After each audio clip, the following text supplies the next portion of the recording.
I thought I had moved on. From the powerful ex-husband, the gilded marriage, the quiet wounds, and the cutting words that etched themselves into my mind. I built my empire with the very hands that were once seen as dependent. After years of merely playing the background role in someone else's story, I reclaimed my voice. But last Tuesday night, at Aurum Berlin, the restaurant where Europe's most prominent names gather to strike market-shifting deals, I found myself in a plot twist even I couldn't have scripted better. I was sitting across from Magnus Richter, the German media tycoon who owns 3 national broadcasters and 2 continental streaming platforms and virtually controls the mainstream news flow across Central Europe. We weren't just having dinner. We were shaping a future where my firm would become the primary crisis management partner for his entire media ecosystem. Numbers, terms, and power revolved around the hand I laid atop the contract. And then I felt that familiar sensation, like the air in the room had shifted. It wasn't the breeze. It was energy. The kind you can't see, but your body registers it before your mind catches on. I looked up, and right then, Edward Klein walked in. He hadn't changed. Custom-tailored gray suit from Milan, soft-collared shirt, every strand of hair slicked back with meticulous care. But what stopped me wasn't him.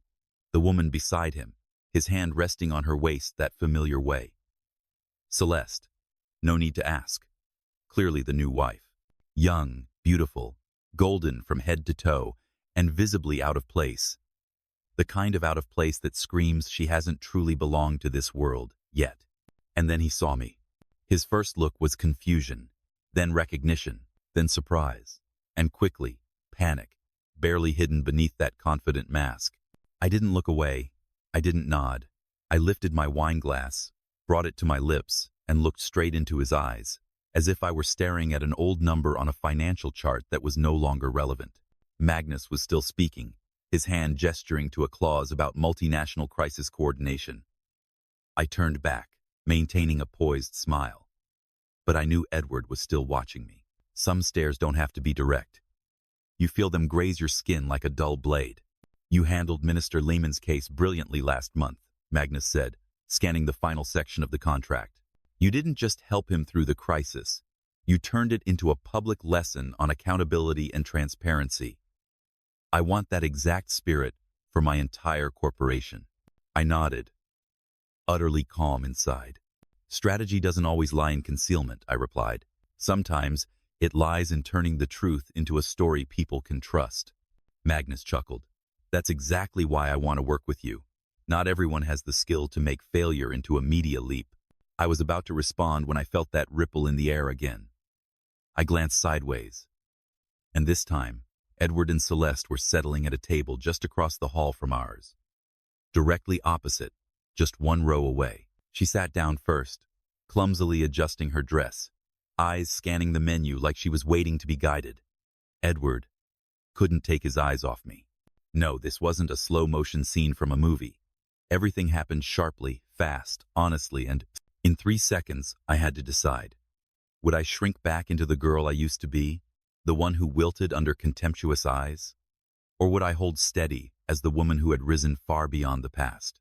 I chose the latter without hesitation. I turned to Magnus. Shall we continue with the implementation timeline? I want to begin the first pilot within 3 weeks. Nothing, and no one, was allowed to interrupt this moment. That was the night I realized. Everything I had endured led me right here.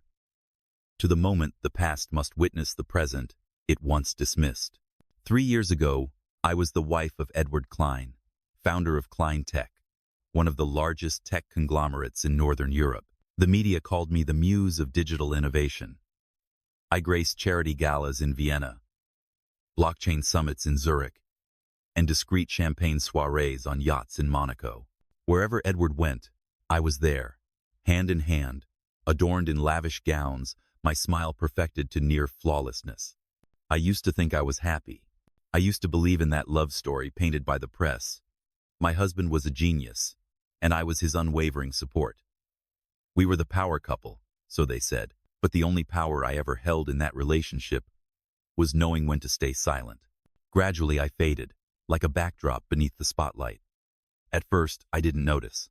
I was busy with event committees, language classes, beauty appointments, and the calendar of appearances.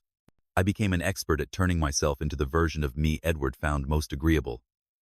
No arguments, no ambition, no dreams beyond adorning his life. I still remember vividly the day I came to him and said I wanted to start my own company. I had spent 3 months researching the market, a bold idea to build a crisis communications platform for high-level politicians. I was excited, eyes glowing with passion, but he laughed. Work? Elena, why would you need to work? You already have everything. Cars, villas, seasonal getaways, a personal assistant. You don't need to struggle. I looked at him for a long time, not because I was shocked, but because I was hurt. He didn't ask me why, didn't care how long I had been nurturing the idea. My dream was an inconvenience to him, like an ink stain on the elegant silk gown he dressed me in. He poured wine, changed the subject, and opened his laptop to read revenue reports. I sat beside him silently and began to realize I was slowly drowning in a gilded cage. I didn't crave material things. I craved purpose. I needed to create value without standing in someone else's shadow. I needed to be myself. But those things didn't exist in the vocabulary of a man like Edward. I once loved him. Or at least, I loved how he made me feel like I was at the center of something grand. But I was merely the side stage in a performance he directed from the start. When I began asking for space, for the right to think independently, our conversations shifted from tender to silent. Every question I asked was met with financial jargon. His personal branding strategy suffocated every dream I shared. In the end, I chose to leave. No tears, no drama. I said, I need a life where I don't have to ask permission to be myself. The divorce began with polite handshakes and ended with backstabs in the lawyer's boardroom. But the worst part was yet to come. The divorce between Edward and me began in silence and ended in ice. We had lawyers. We had a mediator. We had a 67-page asset division file. But the one thing we didn't have was acknowledgement. During our 5th mediation session, when I requested to retain my old studio apartment in Copenhagen, the one I lived in before we married, he looked up at me as if I had just proposed something absurd. What are you planning to do with that place? Open a bakery? I didn't respond. He leaned back, lowered his voice, as if to deliver a final blow. Elena, be realistic. You don't have any real skills. People only know you because you were my wife. You think you'll build some empire from a 3rd-floor walk-up? And then, the smile. That arrogant curve of the lips is only worn by men who believe themselves to be the pinnacle of the world. I will never forget his last words before the session ended. You'll never succeed without me. You have nothing people respect, nothing at all. I went home and sat on the living room floor, staring at the now empty apartment. My heart didn't break, it hollowed. A hollow like your chest had been carved out. No blood, just cold. I didn't cry. I just kept repeating in my mind, he's wrong. I have to prove he's wrong. Not for him, but because I need to know it's true. 3 weeks later, I signed the divorce papers. No one came to see me off. No one asked where I was going. No one cared if I had anything left besides a financial agreement handed out like charity to a washed-up failure. He married Celeste 6 months later. The 5-year-old assistant who once bowed her head at board meetings when I entered now walked into the mansion I once called home. They held the wedding in Bruges, rented an old cathedral, dropped rose petals onto the reception hall from a helicopter. And me? I rented a small apartment in Kreuzberg, the walls stained with old watermarks, the stairs creaking under every step. I hung one thing in the living room, a hand-printed artwork by an anonymous designer, white letters on black canvas, "Burn what tried to silence you." And so I began. I didn't know where I was going. I had no reputation, no team, no brand, but I had one thing, pain that hadn't turned to tears. And I swore I would use it as fuel. My new apartment was on the 3rd floor of an old building in Kreuzberg, Berlin, where artists lived alongside immigrants. And every cracked wall had its own story. There was no elevator. Every day, I climbed 59 steps to reach the office, also the living room of Elion Strategies, the crisis management firm I founded with the divorce settlement I called investment capital born of contempt. I did everything myself. Designed the logo, built the website, wrote the service brochures, and sent handcrafted emails to every small business, every law office, every mid-tier politician who had once made the news for something unfortunate. No one responded for the first 2 months. I worked 16 hours a day, sometimes without food, sometimes without sleep, but I didn't stop. One evening, I got an email from a media advisor to Senator Henke, who had just had a financial scandal leak in the Bild newspaper. They wanted a trial consultation. I walked into the meeting wearing an old Zara coat, borrowed heels from my neighbor, and a self-made slide deck. 12 pages, no frills. Just strategy, risk assessments, and 3 pathways to rehabilitate public image. They agreed to try me out for 2 weeks. I pulled all press responses in week 1 and replaced them with a direct apology video. In week 2, I published a personal essay under Henke's name on an environmental platform, recounting how, as a student, he had once been denied a scholarship loan. It humanized him. It made him relatable. By week 3, Henke's approval rating rose 7%. His opponents started to slip. By week 4, I was appointed chief communications representative for his re-election campaign. I bought myself a new laptop. I hired a part-time assistant. I upgraded from instant coffee to authentic espresso. The next client was a tech startup suffering a cyber attack. Then a supermodel was caught in a racism scandal. Then a veteran actor was accused of misconduct. I didn't whitewash anything. I didn't sugarcoat. I taught clients how to confront. I turned crises into human journeys. I communicated truth at the right time, in the correct language, to the right audience. Rumors began to spread. At Berlin's closed-door soiree, people started whispering. Who is she? The woman from Elion? The one the billionaire husband left behind? But those questions slowly morphed into the woman who turns wreckage into campaigns. The one who can save a career in 3 weeks. The one who makes the media change its tone. I was no longer known for who my ex-husband was. I was finally being known for who I was. 3 years after I signed the divorce papers, I walked into Aurum Berlin in an ivory-white tailored suit from a Polish designer, hair pinned up, lips painted plum red, not to attend an event, not to stand behind anyone, but to negotiate. Across from me sat Magnus Richter, 63 years old, composed, with eyes that could scan the entire media landscape of the continent. He owned 3 national television networks, 2 streaming platforms, and a web of digital news outlets spanning Germany, Austria, and Switzerland. He hadn't come to socialize. He had come to sign. The partnership agreement is on the table between us. Elion Strategies would become the exclusive crisis communications agency for the Richter Group. If this door opened, my company would no longer be just a rising name, it would become the new standard in the industry. Magnus got straight to the point. You've proven you don't just salvage reputations. You reconstruct the core of what media should be, truth, told at the right moment. I nodded. Sometimes the wisest move isn't to hide the truth, I said, but to control the way it's told. He raised his glass. I watched how you handled Senator Williams. You didn't rebuild an image, you turned failure into proof of transformation. That's what my empire needs. We began discussing implementation terms. I laid out a plan for training internal response teams, establishing a 24/7 risk monitoring unit, and deploying a 4-hour crisis reaction protocol. Magnus listened intently. He jotted a few notes each time I spoke, nodding with quiet approval. There were no standing ovations. No cameras. Only the silent respect of 2 people who had once been underestimated, now reshaping a power structure. I was leading the conversation, not by instinct, but because I had survived the worst. I knew the crisis wasn't just about the media and broken trust, and I learned how to rebuild it through strategic honesty. We had just signed the 4th page of the draft when it happened, the unscripted twist. I felt it not with my eyes, but with my spine, the air a shift in the room. I looked up. Edward Klein walked in. The spotlight of the restaurant hit his shoulders. His hand gently rested on the back of Celeste, his new wife, dressed in a shimmering gold gown, her smile unsure.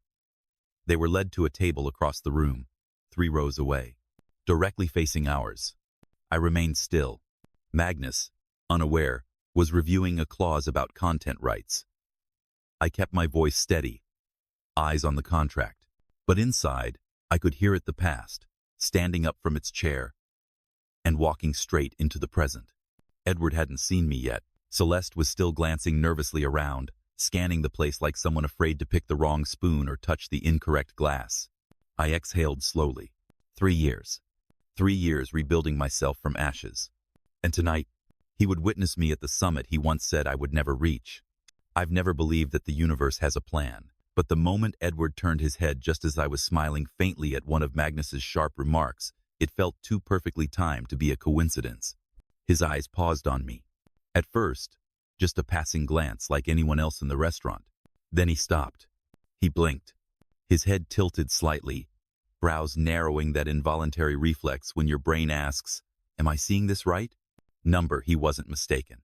I was here in Aurum Berlin, in a crisp white blazer, soft foundation, hair pinned up, no flash, no theatrics, just presence. His expression shifted. Surprise.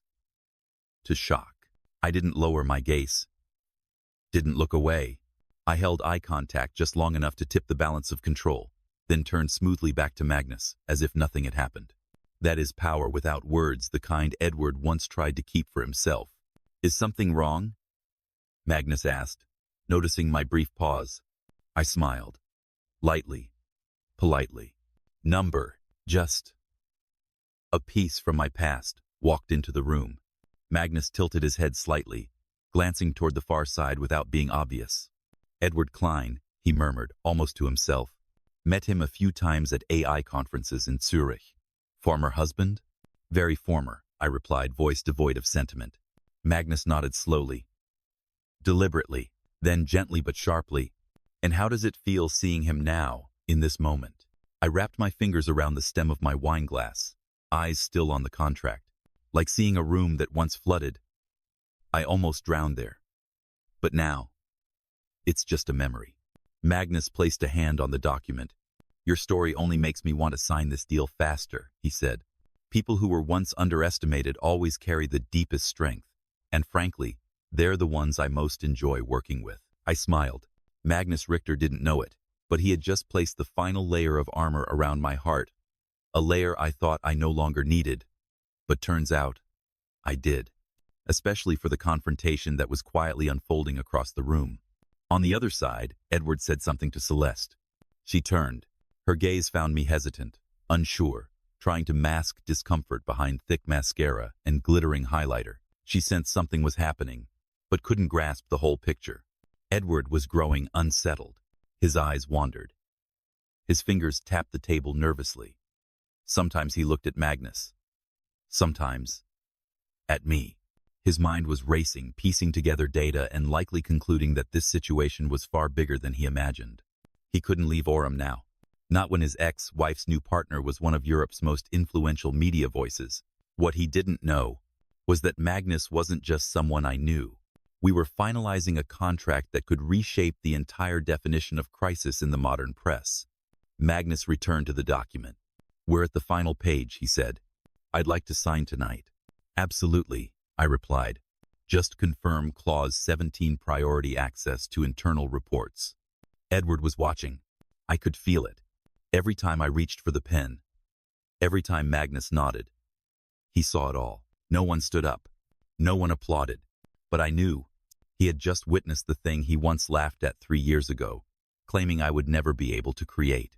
Celeste left the table.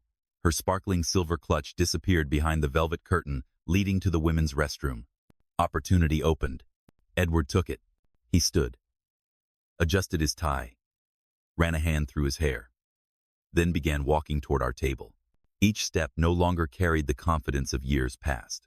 He wasn't the man who owned the room anymore.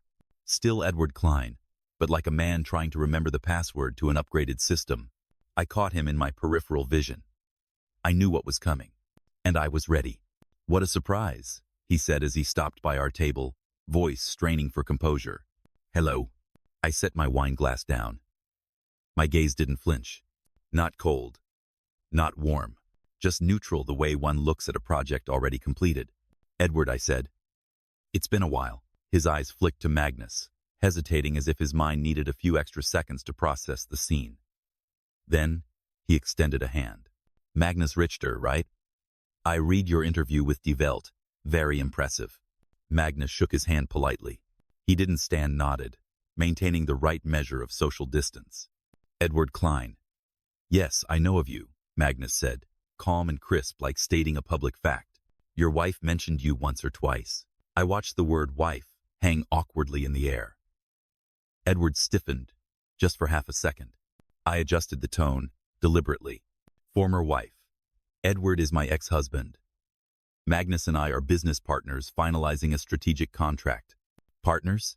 Edward repeated, as if unsure the word had been used correctly. I nodded. Elion Strategies is now a leading crisis communications firm for the political and media sectors. Partnering with Richter Group will make us the exclusive agency across Europe. A beat of silence. Brief but long enough for me to register his reaction shift. Surprise to disorientation to a flicker of admiration, tinged with silent regret. That's impressive, he said. His voice had lost its edge. Truly. Congratulations. Thank you. I replied, curt but cordial. And just then, Magnus added another wave to the scene. She's one of the sharpest strategists I've ever worked with. Her handling of Senator Williams is now a case study for all my internal trainings. I didn't look at Edward. I looked at Magnus and smiled. But I could feel the subtle tremor inside a man who once believed he could never lose control. Edward inhaled, glanced back toward Celeste's empty seat. I should return, he said awkwardly. Celeste must be waiting. Of course, I replied. He took a step back, then paused. Elena, you look incredible. I nodded. Thank you. Enjoy your dinner. He turned away. I watched, not out of longing, but I wanted to memorize the moment. The man who once belittled me had to swallow his judgments in silence. Celeste had returned. They exchanged words and she glanced in my direction, curiosity clouded by confusion. Edward poured wine, drained the glass in one gulp. When he set it down, his hand shook slightly. He lowered his head. I turned back to Magnus. The contract was nearly complete, and I knew a chapter of condescension had just been permanently deleted from my internal operating system. The main course had just been served when the contract reached its final page. Magnus set his Mont Blanc pen aside and looked up at me as if to confirm that I, and no one else, held the final authority on this decision. I nodded. He signed. A firm, unhesitating signature, then handed the pen to me. I took it and signed my name beneath the Elion logo. Same deep blue ink I'd used for every deal since the beginning. But this page carried a different weight. It didn't just close an old chapter, it inaugurated a new dynasty bearing my name.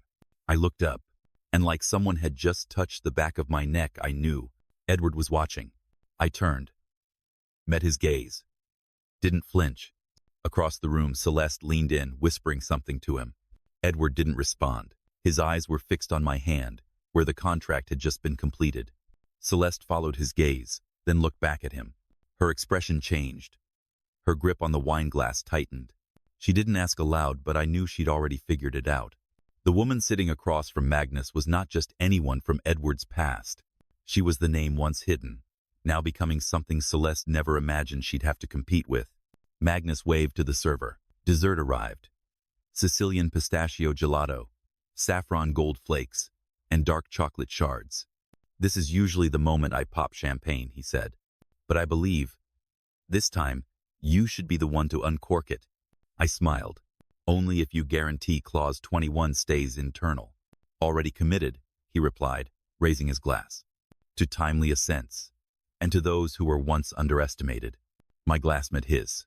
The clink was soft, but it carried far. Not because of the sound, but because of the context. As I took the first sip, I felt that gaze again. I didn't need to look. I knew. Edward watched every smile, nod, and time I leaned in to speak with Magnus. Every gesture now played back to him like a reverse reel, and he couldn't turn it off. At their table, Celeste had started asking questions. Her movements were sharper, no longer gentle. I saw her lips form words. Who is she? What's your relationship? Why didn't you say anything? Edward didn't answer. His fingers tapped nervously on the glass. He didn't know what the correct answer was because none could preserve the identity he once had. I watched that moment and unexpectedly felt something. Not satisfied. Not vengeance. Just a quiet, still force I could only name as justice. We stood to leave. I rose first. Magnus followed. A server carefully slid the signed contract into a leather folder. As I passed Edward's table, he looked up again. Our eyes met. I nodded politely. No words. His mouth parted slightly as if to say something, but he closed it again. I walked on. My heels met the marble floor, each step echoing lightly, steadily, like the soft countdown of a past finally expiring. We stood by the grand glass doors of Aurum Berlin. Outside, gendarme-marked square shimmered under the evening lights. The car was waiting. It was early spring, just cold enough to keep your hands in your coat pockets, but not enough to numb your clarity. Magnus slipped his hands into his coat and glanced at me. You handled him with remarkable composure. I must say, I'm impressed. I smiled faintly. No bravado, no armor. The feeling was like after a long match, the sweat dried, but the heartbeat still echoed faintly in the ears. You're wondering if I felt satisfied proving him wrong? I asked, eyes still fixed on the glowing fountain in the square. Truth is, I thought I would. But reality felt different. Different how? Magnus tilted his head. I no longer need his recognition, I said, shaking my head. What I needed was my own. And tonight, I have it. Magnus nodded, the kind of nod that says I understand entirely.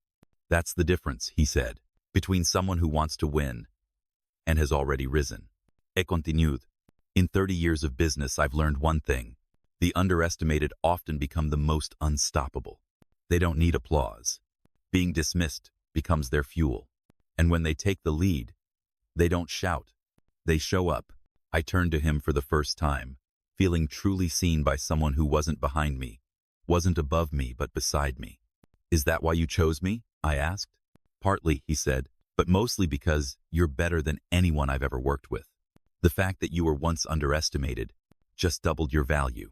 My car pulled up. The driver stepped out and opened the door. I glanced one last time through the glass doors of Aurum. Inside, Edward and Celeste were still seated. She leaned in, her words sharp. Her hand gestured subtly in the direction I had just exited. Edward scratched his forehead, then downed another glass of wine. The air between them looked taut, like a violin string tuned to the wrong key. I watched like an outsider, no longer teed, no longer feeling the pulse of that story. I saw two people living in a version of the world I had already left behind. The car door closed. The engine hummed as we pulled away from the square. I leaned back in the seat and closed my eyes. 3 years ago, if I had seen Edward in a moment like this, I might have trembled. I questioned whether I was enough. I might have let the voice that once drowned me echo inside my head. But tonight, I knew that voice is no longer authentic. It's just the residue of a belief system I've outgrown. I no longer need to prove anything to anyone, because I've done the most important thing of all. I changed the way I see myself. 3 months after that night at Aurum Berlin, Alien Strategies was no longer a rising name. We became the new benchmark. Our second office opened in Paris, on the top floor of a glass tower overlooking Boulevard Haussmann. Our team grew from 12 to 30. Our clients ranged from politicians and multinational corporations to filmmakers who'd been publicly canceled and needed a strategic return. I no longer had to introduce myself. Elena Moreau began to surface at conferences in Brussels, was quoted in strategic media publications, and was listed in 50 Women Redefining Post-Crisis Communications. I heard Edward and Celeste finally held their wedding. They chose Mykonos. Everything from the dress to the flowers made it onto a leading Scandinavian bridal magazine. I also heard that Celeste, from time to time, still asks about me, about the mysterious woman who made Edward lose control that night at the restaurant.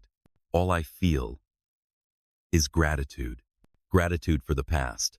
It was not beautiful, but it forced me to rebuild myself from pieces I once thought had no value. If Edward had supported me, perhaps I would have never left. If he had believed in my potential, I might have remained in his vast shadow, never truly seeing myself. I used to think my worth was measured by being chosen to stay. Now I know. My worth lies in the fact that I chose to leave. I remember that night at Aurum, when I lifted my pen to sign the contract, under Edward's unblinking gaze.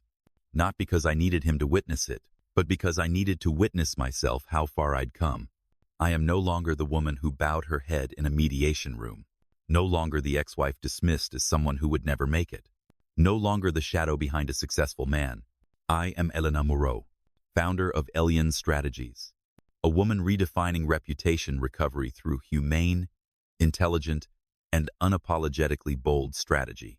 I live in a penthouse in Prenzlauer Berg with glass walls overlooking the whole city. Every morning, as the sunlight floods into my workspace, I ask myself only one question. Today, whose belief in the impossible will I help make real? I'm not writing an ending to my story, because this isn't an ending. It's a beginning.